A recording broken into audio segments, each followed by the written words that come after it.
Little Sam stood pressed tight to his mom's leg, outside the gate of Sunny Hill Elementary. His fingers twisted the strap of his backpack over and over, knuckles tight. The sign above the school door glowed bright yellow under the morning sun. It was his first day ever in a school building. Every new sound made his shoulders pull tighter toward his ears. A kid laughed down the sidewalk. A car door slammed. A bird squawked loud from the oak tree by the gate. Each noise made his fingers twist faster. His mom ran a hand over the back of his head, but the touch didn't loosen the knot in his shoulders. Sam didn't look up. He kept his eyes fixed on the cracked concrete at his feet. He'd held it together all the way from the car.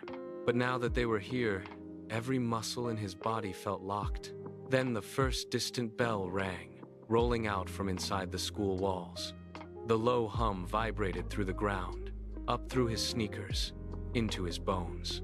Sam pressed harder against his mom's leg. His breath caught in his throat. He didn't want to go in. He didn't want to be alone with all the new sounds and new people. The bell faded. Sam held his position, fingers still twisting, shoulders still tight, waiting for whatever came next. The final first bell rang, sharp and clear, cutting through the morning air. His mom kissed his cheek, then pushed him gently toward the open school door. Sam lifted one boot, set it on the first step, then the other. He didn't look back. He kept his head down, sneakers scuffing the cool blue tiled floor as he walked down the hallway. The scent of wax and fresh paint clung to the air. He turned into his classroom, and his new teacher smiled right at him. She waved him toward a round table at the back of the room. 2 other children were already sitting there. Mia flipped open a sketchbook, scribbled a purple flower between her notebooks, and glanced up to nod at him. Noah twisted back and forth in his chair, already holding his hand up in the air before the teacher had said a word. "Good morning, everyone." Miss Lily clapped her hands, then turned to the whiteboard. She wrote, "Welcome to Sunny Hill," in big, curved letters. "Today, we're going on a learning adventure." Sam's head snapped up so fast his neck pulled a little. He whispered under his breath, so quiet only he could hear it. "An adventure?" His fingers curled tight around the edge of the table, eyes wide. "Yes," Miss Lily nodded, tapping the words on the board. "Every new thing we learn is a hidden treasure, just waiting for us to find it." She turned back to the board, uncapped a red marker, and drew a big, blocky, capital A. The ink bled bright against the white surface. "Who can tell me what words start with A?" she asked. Noah's hand shot up so fast his elbow knocked over his pencil cup. Pencils clattered across the tabletop, rolling off onto the floor. "A is for apple," he shouted, loud enough for the whole room to hear. Mia leaned over the table, grinning at the board. "And A is for amazing," she added, leaning forward to make sure Miss Lily heard. Sam stared at the bright red A on the whiteboard. He opened his mouth slow, the words sticking just a little in his throat. His voice came out quiet, just loud enough for the 3 of them at the table to catch. "A is for apple." Miss Lily walked over immediately and patted his shoulder soft. "Wonderful, Sam. That's perfect." Sam's chest relaxed a little, the tight knot he'd carried all morning loosening just a fraction. He traced the shape of A on his worksheet with his pencil tip, over and over. Next came math class. Miss Lily passed out a stack of colored wooden blocks to each table. "Let's count together, from 1 to 10, she said. The whole room chanted in unison, voices rising and falling together.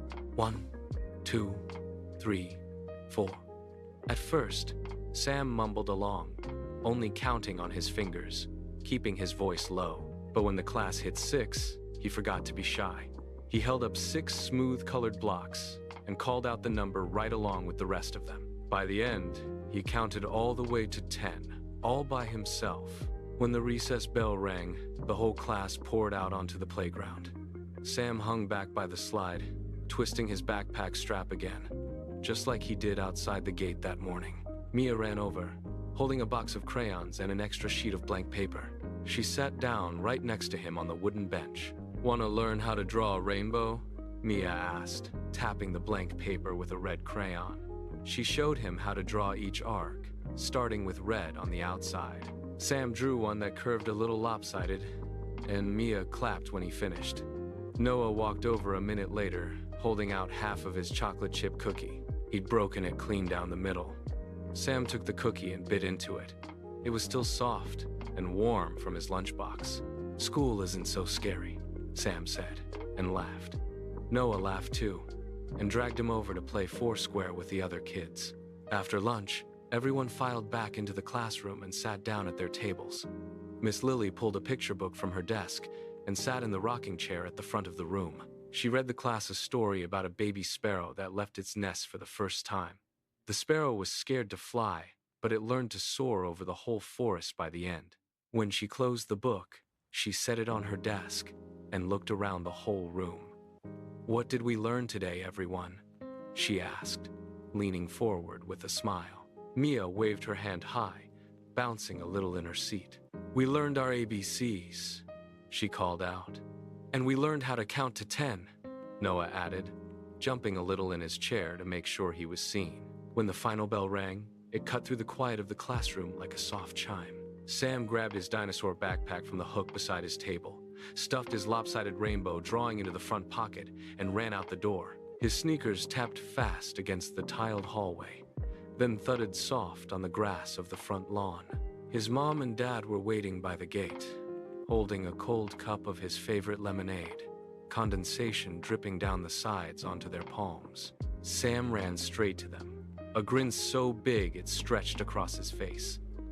He pulled his crumpled rainbow drawing from his pocket and held it up for them to see. "I can't wait to go back tomorrow," he told them, bouncing on the balls of his feet.